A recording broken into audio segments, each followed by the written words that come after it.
On en parlera plus tard dans ce journal, mais aussi la confection de visières transparentes. À Jodogne, c'est l'AMO, le service d'aide en milieu ouvert, qui centralise la coordination des visières entre les fabricants privés et la Croix-Rouge, qui se charge de la livraison aux utilisateurs les plus exposés. Un reportage sur place de Nathalie Waquet et Samuel Francis. Depuis le début de l'épidémie Covid-19, de nombreux volontaires se sont mis à coudre des masques, mais aussi à fabriquer des supports pour visières. Un équipement de protection bien utile, complémentaire au port du masque. On s'est déjà rendu compte que le virus était transmissible par les yeux, par la peau, voilà, et puis le virus peut être sur les doigts, on se touche la peau. Donc les visières sont essentiellement efficaces pour créer une barrière entre le postillon et la personne, vraiment un bouclier. Il va permettre de protéger les yeux, la peau et alors surtout éviter de se gratter.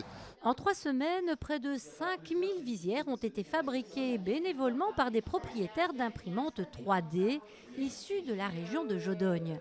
Des visières destinées aux travailleurs de première ligne. Ils sont destinés essentiellement aux hôpitaux, donc toutes les personnes qui sont en première ligne face aux personnes atteintes ou aux personnes qu'elles doivent soigner. Mais on s'est rendu compte qu'il y avait beaucoup d'oubliés quand même. Et là, maintenant, on essaie de travailler de manière plus locale, vraiment avec les communes, pour les médecins, les homes, les résidences, toutes les personnes qui sont obligées d'être face à une population et se protéger.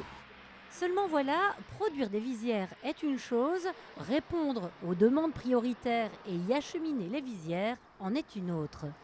Pour Jodogne, Ramilly et Incourt, c'est l'AMO, ou service d'aide en milieu ouvert, qui a pris les commandes de l'organisation et de la mise en relation de tous les protagonistes. L'AMO s'est impliquée dans l'activité, à la fois pour sensibiliser les acteurs de première ligne. Nous avons reçu un certain nombre de visières ici à l'AMO pour les fournir déjà aux acteurs de première ligne, médecins, aides-soignants, etc. Et donc on a d'abord sensibilisé, puis on a demandé au bourgmestre de Jodogne, d'Incourt et de Ramilly pour obtenir des feuilles plastiques pour constituer la visière, l'élément final. Donc les 3 bourgmestres en question nous ont répondu favorablement et ça a permis de pouvoir lancer la dynamique au niveau de la région ici de l'Est du Brabant wallon. Pour terminer, l'AMO a fait appel à la Croix-Rouge pour récolter les protections chez les fabricants et les distribuer aux destinataires. Ce projet cadre 100% avec 2 des missions de la Croix-Rouge, qui sont les actions de solidarité et la protection de la santé. Il y a environ 5 livraisons par jour à effectuer. On a une dizaine de fabricants sur la région, chez qui il faut aller enlever toutes les visières. Ça représente une charge de travail de 2 à 3 heures par jour. Les dons pour acheter du filament pour imprimante 3D sont les bienvenus puisque les visières ne sont pas vendues, elles sont bien distribuées gratuitement. Un beau projet concret qui illustre bien comment plusieurs maillons consciencieux et volontaires peuvent former une chaîne de solidarité efficace.